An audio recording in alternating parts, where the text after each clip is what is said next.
आप में से बहुत से लोग ये भी जानते होंगे कि माउंट एवरेस्ट का नाम एक अंग्रेज अधिकारी सर जॉर्ज एवरेस्ट के नाम पर रखा गया था।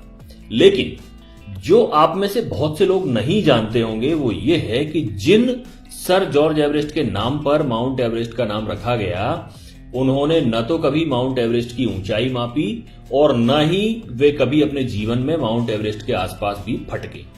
जी हां, बल्कि आपको और भी सुखद आश्चर्य होगा जब आप ये जानेंगे कि एवरेस्ट की ऊंचाई नापने वाला शख्स कोई ब्रिटिश नहीं बल्कि एक भारतीय गणितज्ञ था और इस भारतीय का नाम था राधानाथ सिकदर। क्या आपने ये नाम पहले कभी सुना है? शायद नहीं। हम में से बहुतों ने नहीं सुना होगा क्योंकि हम जो इतिहास पढ़ते हैं वो ज्यादातर वही है जो अंग्रेज या विदेशी इतिहासकार हमारे लिए छोड़ गए हैं। राधानाथ सिकदर भारत की उन अनेकों अल्पज्ञात महान विभूतियों में से एक है जिन्हें इतिहास में वह स्थान नहीं मिला जो मिलना चाहिए था। जहां तक जॉर्ज एवरेस्ट के माउंट एवरेस्ट से संबंध का प्रश्न है तो यह कहना गलत नहीं होगा कि उनके जीवन की सबसे बड़ी उपलब्धि यही थी कि उन्होंने राधानाथ सिकदर को खोज निकाला था। दरअसल 19वीं सदी की शुरुआत में अंग्रेजों ने भारत का मानचित्र तैयार करने के उद्देश्य से पूरे देश का एक त्रिकोणमितीय सर्वेक्षण का प्रोजेक्ट आरंभ किया था। इसी प्रोजेक्ट के तहत सन 1830 में सर जॉर्ज एवरेस्ट नाम का एक अंग्रेज अधिकारी सर्वेयर जनरल ऑफ इंडिया बनकर भारत आया। भारत आने के बाद जॉर्ज एवरेस्ट ने एक ऐसे व्यक्ति की खोज शुरू की जो स्फेरिकल ट्रिग्नोमेट्री में विशेषज्ञ हो। तब उनके एक शिक्षक मित्र ने उन्हें कोलकाता के एक युवा छात्र राधानाथ सिकदर का नाम सुझाया, जिसने अपनी गणितीय प्रतिभा से अपने शिक्षकों को कायल कर रखा था। फिर क्या था, सर जॉर्ज एवरेस्ट ने राधानाथ सिकदर को अपने विभाग में कंप्यूटर के पद पर नौकरी पर रख लिया।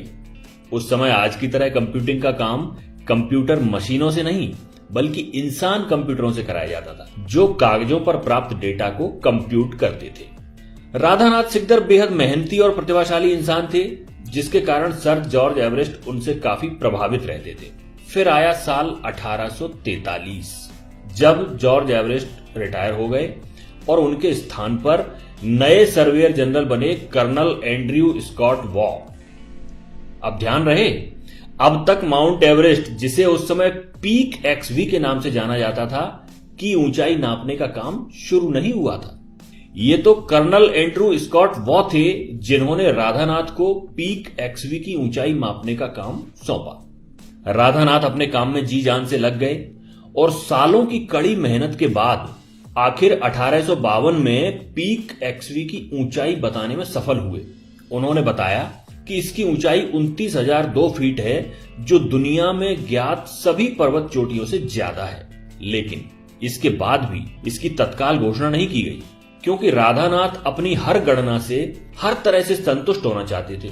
सभी आंकड़े एक बार फिर से जांचे गए और आखिरकार 1856 में जब वे पूरी तरह संतुष्ट हो गए, तब इस बात की आधिकारिक घोषणा की गई कि पीक एक्सवी ही दुनिया की सबसे ऊंची चोटी है। इससे पहले कंचनजंगा को दुनिया का सबसे ऊंचा पर्वत शिखर माना जाता था। खैर, अब बारी आई पीक एक्सवी का नाम रखने की। अगर भारत उस समय आजाद होता तो बहुत संभव था कि उसका नाम माउंट सिकदर या माउंट राधानाथ रखा गया होता, लेकिन उस समय तो हुकूमत अंग्रेजों की थी। तो कर्नल एंड्रयू स्कॉट वॉ ने उस चोटी के लिए नाम चुना माउंट एवरेस्ट। यह नाम उन्हीं सर जॉर्ज एवरेस्ट के नाम पर था जो कर्नल एंड्रयू स्कॉट वॉ के पूर्व भारत के सर्वेयर जनरल हुआ करते थे।